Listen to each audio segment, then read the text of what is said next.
All right, so if you have questions about withdrawing money at retirement, this podcast episode is just for you. Fellow investors, bonjour. This is Mike Leroux, founder of Dividend Stocks Rocks and passionate investor. You're listening to the Dividend Guy blog podcast where I and my co-host Véronique will help you invest with more conviction so you can enjoy your retirement.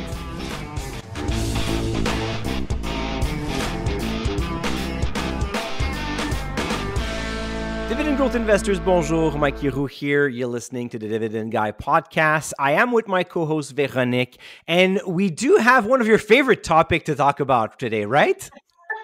Mike, actually, I feel disarmed today since we address a topic I know pretty much nothing about.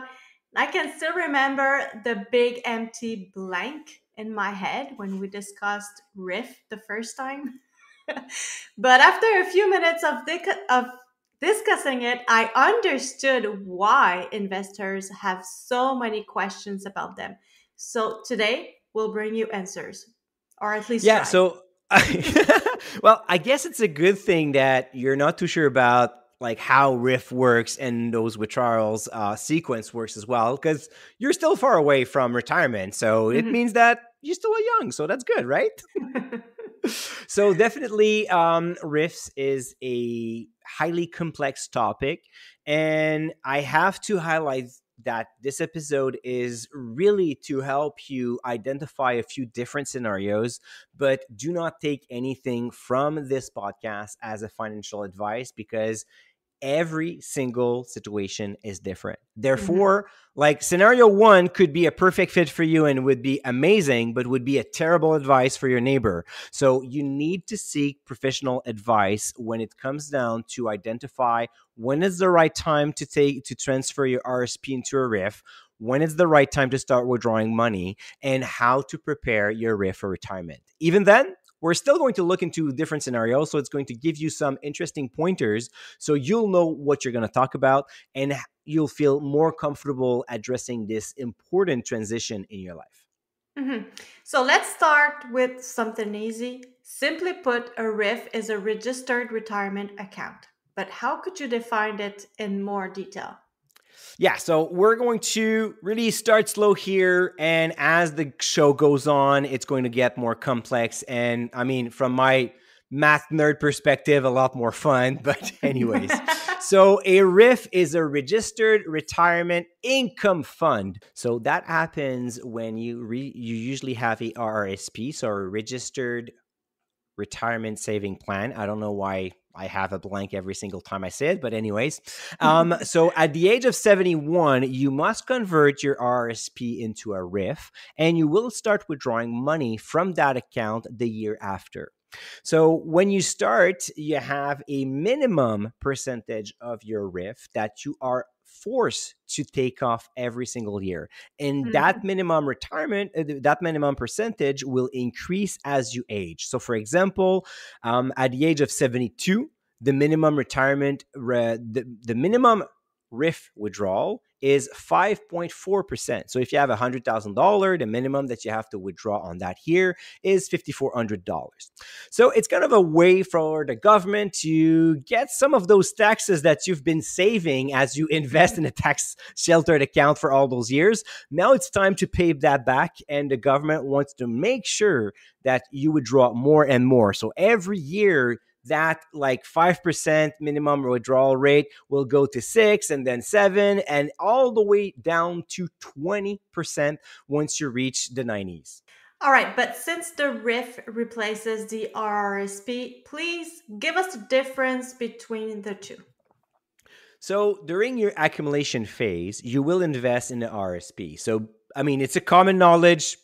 You put money in, you get a deduction on your income, and the portfolio grows tax-free. At retirement, the goal is to take money out of the RRSP. So the transformation from the RSP to a RRIF is more mechanic than anything else. Both are still tax sheltered, so all the money, the capital gains, the dividend income, the interest made in the RSP and the RRIF, There is no tax on that. Mm-hmm. And both have the same type of investment. So they actually, there's no limit on what you can put there. You can invest in stocks and GICs, bonds, preferred shares, ETF, mutual funds. Mind you, I don't know why you would invest in mutual funds, but still, you're allowed to do it. In both cases, when you withdraw money from an RSP or from a RIF, the amount is added to your revenue. So it's fully taxable. So if you withdraw $10,000 from your RSP, that's $10,000 added to your tax return where you have to pay taxes. Same thing with the RIF.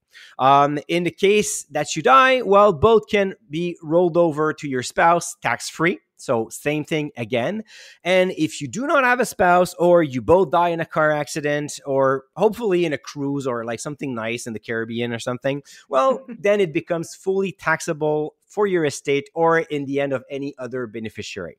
So when you think about the RIF and the RSP, at this point, it's exactly the same thing besides we're Right. changing letters. The main difference is there is a minimum withdrawals that is dictated by the government. As I just explained, there's a percentage that is fixed, already known in advance. So you already know that at the age of 75, there is this much that you will have to withdraw from your RIF, while your RSP, as long as it's not into a RIF, you are not forced to withdraw any money from it. Mm-hmm. You can also withdraw money whenever you want from the RSP, as opposed to the RIF, where you always have that minimum withdrawal. So, for example, if you retire at the age of 60, you could decide to withdraw $5,000 from at the age of 61 from your RSP, nothing at the age of 62, and then start into a RIF or withdrawing more money at the age of 63. Once you do the conversion into the RIF, there's no way back. So you are forced to start withdrawing the minimum amount every single year, no matter what happens. So for example, if you want to buy a boat at the first years of your retirement, it's going to be easier to just withdraw it from your RSP, and you don't have to convert it into a RIF to do that. One major advantage, and the reason why a lot of people may be thinking about transforming their RSP into a RIF earlier than 71, is for pension income splitting. So if you withdraw money from your RSP, that is being taxable in your own ends, and there's nothing else that you can do. However, Mm-hmm. if you have like so that is like a good thing when you and your spouse don't have the same amount in your RSP. So imagine that I have $500,000 in my RSP and my wife has like $5,000. Well, of course, we're going to be living on my RSP and not hers. So if I withdraw $50,000 per year, it will be fully taxable in my end. If I convert it into a RIF, well, then I will withdraw the same $50,000, but I can give her 25 on her tax return and then lower the marginal tax rate. And it's usually the reason why people will try to convert their RSP into a RIF before the age of 71. Mm-hmm. Mike, there's just another question that raised into my head while you were talking. You said they're forced to withdraw a minimum dictated by the government, but if a retiree wants to withdraw more than the minimum, can he does that? And Yeah. also, does it mean that the year after is going back to the minimum? Yeah, so each year there's that minimum withdrawal percentage, but if you want to, like, let's say the minimum is at 553, but you decide to withdraw like 6 or 7% on one year, the next year you're not forced to withdraw the same 7%. You just have to go back to that minimum withdrawal rate all the time. So you can withdraw All right. more, you can change the amount of withdrawal each year as long as you meet the minimum requirement. All right. Now, of course, like you said, RIF withdrawals count as an income and are therefore taxed accordingly. But could you give us a little more detail about that? Yeah, so it's actually the same way that it works with the RSP. So whenever you withdraw money, because I mean, it's something that a lot of investors forget because we are taught that we have to invest in our RSP to get the Mm-hmm. tax deduction. And of course, nobody talks about withdrawing money from your RSP in your 40s because it doesn't really make sense. It's being added to your actual income, and you cannot add that money back unless you go back to school or to buy your first house. So in a regular situation where you need $5,000, It's not really a good advice to tell you that you should withdraw from your RSP, but still, you could do it. So with the Mhm. RRIF withdrawal, it's the same thing. One thing that I want to highlight here, though, is expect fees from your brokers. So it's important to maybe once you get to the point where you're about to convert your RSP into a RIF, maybe you can shop around and determine which online broker charge less for RRIF withdrawals, because I know that in general it's going to be like $150 per withdrawal. So you Mhm. kind of like want to set that up, make sure you're not getting ripped off by your broker. All right. And how should investors prepare to receive RIF withdrawals? Yeah, so now we're getting into this uncomfortable period of your life where it's not about adding capital to your investments, but withdrawing money from it. So you Mhm. need a selling strategy. In an ideal world, you would live from your investment income, so you would just get enough dividend or interest income, so you don't have to deplete your portfolio. But eventually, once it gets into a RIF, the goal is to deplete it. So even if it's not happening during the first years because the minimum withdrawal rate is not that much, at one point you're going to eat like 7, 8, 9, 10% withdrawal rate. Well, you'll have to deplete that portfolio one way or another. As I said, the government wants their money back and they wants to force you to pay some taxes. So the reality is more that you're going to create a combination of selling shares, getting dividend, getting interest. So it will be a homemade dividend that you're going to create from that RIF. Mhm. Uh, at the beginning, I suggest to have a 3 years of gap between the amount that you generate with your dividend and interest income. So not to deplete your portfolio too fast. So you will have a cash reserve. So for example, and we have discussed this many times on the podcast, but imagine that you have $1 million to invest. Well, I would invest $900,000 and then $100,000 in a GIC ladder, like $33,000 in each year, one, two, three. On a good year, I would sell shares of the $900,000 and just use that plus the dividend and the interest.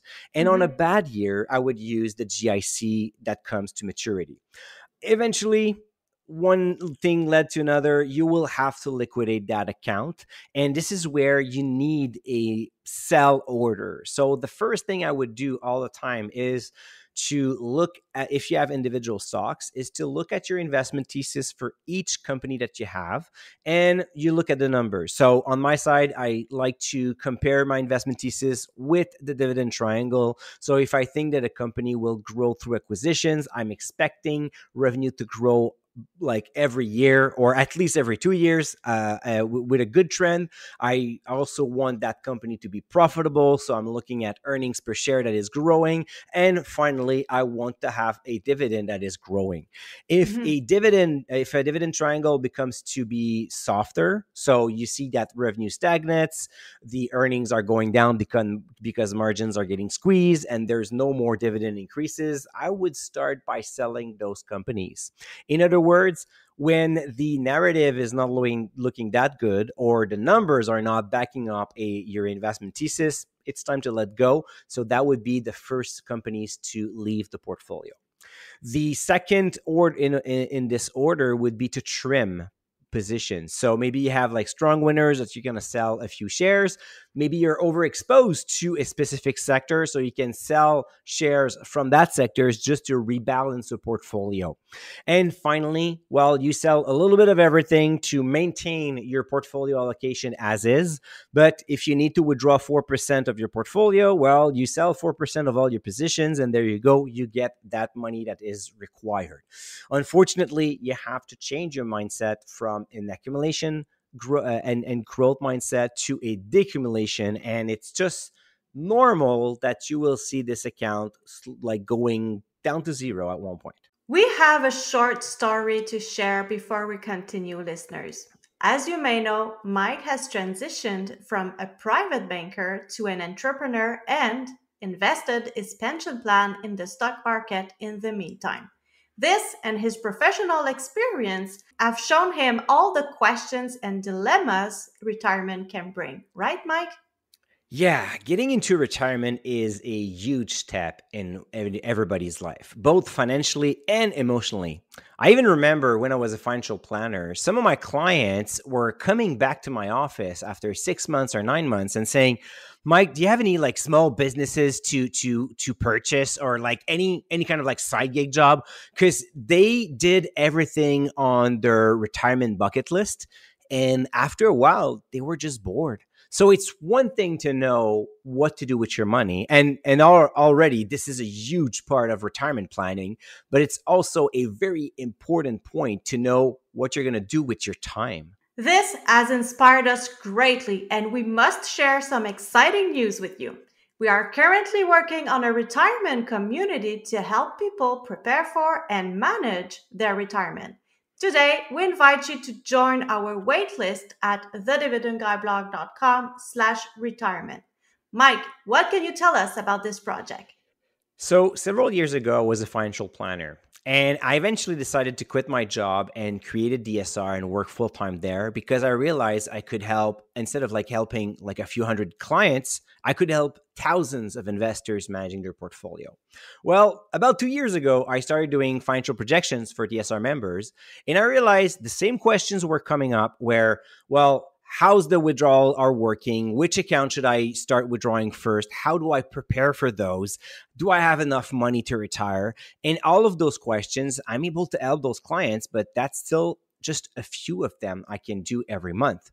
So we decided to create that community to answer those questions. But instead of helping a few hundred clients, we're going to be able, same thing with DSR, to help thousands of retirees to answer their questions and most importantly, connect with other retirees because it's a lonely path. It's hard to find answers to your questions, and you will now have a safe place where you can share your tricks and ask all questions you have about retirement. I am thrilled to join this community and welcome you. We're gonna have so much fun. Again, be the first to know about all the details by adding your name to the waitlist at thedividendguyblog.com/retirement. But Mike, I just realized that besides having a GIC ladder and changing your mindset, you do not change your strategy, right? You do not change like your asset allocation or your sector allocation at that point. I mean, you could if you become very nervous. I know a Mhm. lot of investors, as they age, they just don't want to deal with market fluctuations, and by doing so, well, it's a good thing to simply transfer a part of your equity into a larger GIC ladder or some bonds or preferred shares. Just going back to fixed income, something more safe and reliable, but that is really a case by case scenario. I've seen, when I was a financial planner, I've seen investors in their 80s being like 90% in stocks, not having to worry 1 cent about market fluctuations because they were thinking about their children and their grandchildren. On the opposite side, I also had like specialists and physicians making like $400,000-500,000 a year in their 40s, and they just didn't want to bother with market fluctuations. So their goal was just to beat inflation, and they were happy. So therefore, a 80% portfolio invested in fixed income was more than enough for them. They couldn't care less if they just made 3-4% on good years on the stock market because the only thing they wanted was to not have that portfolio going down double digit. So it's not, it's, yes, it's partially about age because as you age, you may not want to take additional risk, but depending Mhm. on who you are and how you see the stock market, maybe you're willing to ride the roller coaster until the very last one. But Mike, there's a question about tax optimization that I didn't ask yet. So, can investors use the 3Ds of tax optimization for their RIF? Yeah, actually, they can use two of the 3Ds. Mhm. Whenever you are looking at your portfolio and you're doing some tax optimization, a good rule of thumb would be to use the 3Ds, and those are defer, deduct, and divide. So, of course, there's not much room for deduction because we are withdrawing right now. So the deduction is when you invest in your RSP, you add capital there, so you can deduct your contribution from your income. But as you age, you can still defer, meaning that you will postpone the moment where you're going to withdraw money from your RRSP and turning into a RRIF as long as possible, which means converting it at the age of 71. So throughout your almost 10 first years of retirement, you will not touch your RSP and you will let the magic of compounding interest work tax-free. The other thing that is great for RIFs is you can also use divide. So you can divide your income. So pension income splitting with your spouse using the RIF instead of withdrawing money from your RSP. So it's important, once again, to have a clear financial projections, to have a clear plan where you know when is the best time to withdraw money from your RSP or your RIF or to do the conversion, and considering all the other source of income. Okay, so while they are not required to use RIF before 71, some investors, like you've mentioned before, transfer their RRSP into a RIF sooner than that. So why should investors transfer the investments into a RIF account? And don't tell me it depends, Mike. Well, it depends. I mean, and I know it sucks, but and this is where we're going to talk about different scenarios because it really depends on your situation. Here's the thing: there is a part of investors that think that liquidating your RSP or your RIF as soon as possible to pay less taxes is a good strategy, because if you die and you have $1 million plus in your retirement account, that's a lot of taxes if you cannot roll it over to your spouse. And I mean, because, when you pass away, the government presume that you have sold all your assets the minute before your last breath. In other words, if you have $1 million, it's like withdrawing the full $1 million before you pass away, triggering a huge tax load for your estate or your heirs. So forcing taxes is not always the best solution either. And this is where it gets confusing. So would you rather pay $100,000 in taxes today or $400,000 in taxes in 20 years from now? Well, that depends on the size of your portfolio, right? So maybe you have $200,000 in your portfolio right now. You just want to pay that $100,000 in taxes. You get 100 net, and then you're happy with this. But imagine that $200,000 grow by more than $800,000 in the next 20 years. Maybe it's better off to pay more taxes because your portfolio is worth a lot more down the road. So that is also something to consider. Remember that the 3Ds of tax optimization. Well, defer is a big one. And right now we're kind of like doing the opposite. However, it would be a very good strategy if you do not have other source of income at the beginning of your retirement. So imagine that you retire at the age of 60 and you decide to take CPP and OAS around 67. Between 60 and 67, you have virtually zero income if you do not have a pension plan from your employer and if you do not have rental income from rental properties, for example. So then withdrawing money from your RSP, like a big chunk, maybe like $40,000, $50,000, $60,000 per year, could be a good strategy to get money outside of your RSP faster, especially if you're with your spouse. You convert that into your RIF, and now you withdraw $60,000 that is being split 30-30. You will pay minimum taxes for several years on that money instead of waiting until you get CPP, OAS, pension income, plus you would withdraw money from your RIF with a higher minimum withdrawal amount that you may not need either. So in that situation where you can minimize your total income during the first years of your retirement, then looking into withdrawing more money from your RSP or from your RIF to do income splitting could be a very smart way. the idea here is to create a mix where your average tax rate, also known as the effective tax rate, is as low as possible throughout your retirement. So do Mm-hmm. not just consider the first years, but consider the several stages. So the moment you get CPP and OAS, the moment where the RIF percentage goes so big, then you're forced to withdraw more money than what you actually need to retire, and then you want to avoid to just give that money away to the government. And most importantly, you don't want to withdraw too much money from your RIF and then have OAS clawback. Because if your total income is way too much, well, then the government is also going to take some money out of the OAS that he wants to give you, which called the OAS clawback. So that's another level of planification that you need to reach in order to not increase your marginal tax rate and lose OAS clawback, which would end up to have like a marginal tax rate above 50% in that case. Mm-hmm. So, listeners, there's no way out, basically. But in general, Mike, when is the best time to get RIF withdrawals?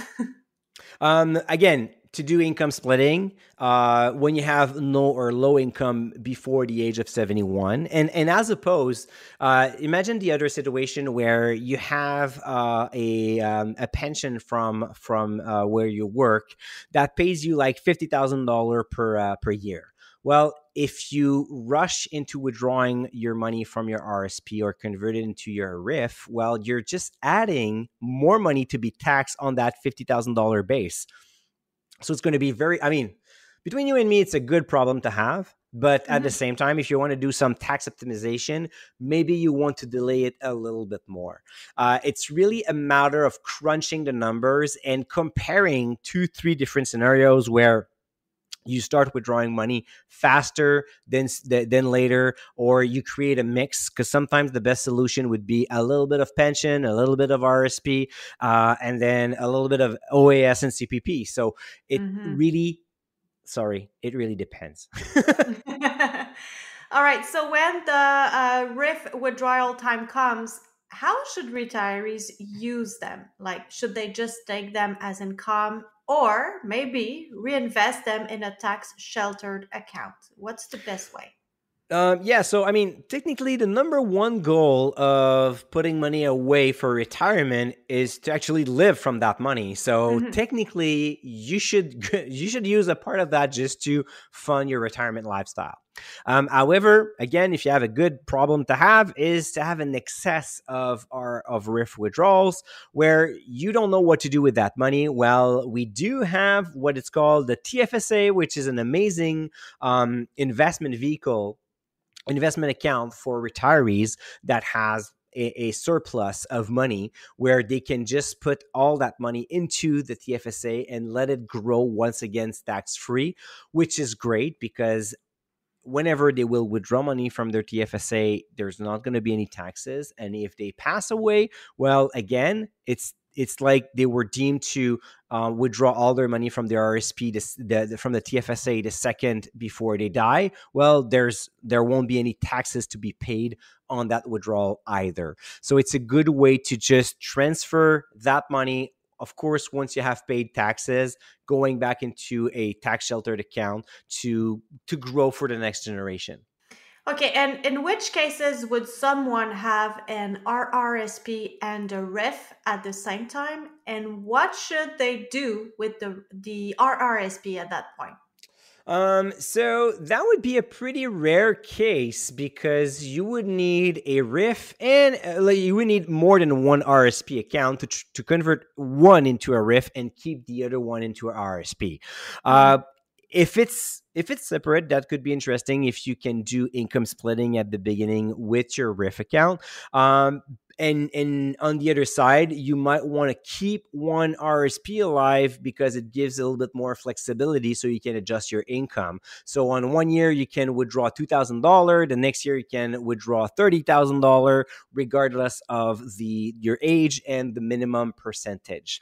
I ran into a very specific case as well, including a RESP with a Mhm. balance as kids age, they finish schools, and there's still money in the RESP. So it can be sent over to the RRSP, but not into a RRIF. So maybe you want to let your RRSP a little longer so you can transfer the unused money from the RESP into a RRSP. But again, now we're getting into complicated cases. Maybe like one person out of 1,000 will live that situation. And once again, it's a good problem to have if you have a huge balance in your RESP and your children have finished their schools. Okay, so to end the episode, let's just simplify all this, Mike. What is your step-by-step strategy for managing RRIF withdrawals? So unfortunately, it starts with a change in mindset. The goal is to deplete your account. So you will have to sell shares no matter what you do. You cannot just withdraw dividends forever. The government wants the shares. You will have to pay taxes, and there's not much you can do about that. The way I would approach it is really to have a cash reserve, especially for the first years of your RRIF withdrawals, where the minimum withdrawal is not that much. So you have your cash reserve, so you're not forced to sell shares during a downtime in the market. But sooner or later, you will have to create in order to sell shares. I would start with everything that is not a good fit in my portfolio. So the investment thesis versus the dividend triangle. When there's something that is wrong there, I would sell right away. The second step would be to trim your exposure to a specific stock or a specific sector just to maintain a good balance. And in the end, or maybe you have just invested in a broad ETF, well, you just sell a little bit of everything and you create that new income to deplete your portfolio gradually. Just do a complete financial projections. Try different scenarios where you start withdrawing from your RSP faster, or you postpone it until the age of 70, 71, where you convert into a RRIF. Try different combination of income, taking CPP/OAS sooner or later, also depending on your situation. Trying to manage if you have pension income, rental income, and stuff like that. And the goal, again, is to keep your average tax rate as low as possible throughout your entire retirement. You know what, Mike? This is exactly the kind of discussions that we're going to have on the retirement community. So again, listeners, if you want to join our wait list, go to thedividendguyblog.com/retirement. Well, thank you, Mike, for making the RRIF withdrawal more clear for us and for offering this step-by-step strategy. Listeners, remember to download your free copy of the TSR stock checklist to know which stocks to sell first at thedividendguyblog.com/checklist. For the show notes and related content, visit thedividendguyblog.com/196. Make sure to hit the subscribe button now and leave us a 5-star rating. Until next week, stay invested. Hey, fellow investors, it's Mike here. I hope that you have enjoyed this episode. Please note that the Dividend Guy Blog podcast is at no time issuing buy or sell recommendation. Please do your own due diligence, as this podcast is recorded for information and hopefully fun purposes only. Make your research, make sure you do your stuff. We're not responsible for your losses or your profit after listening to this episode. And until next one, stay invested.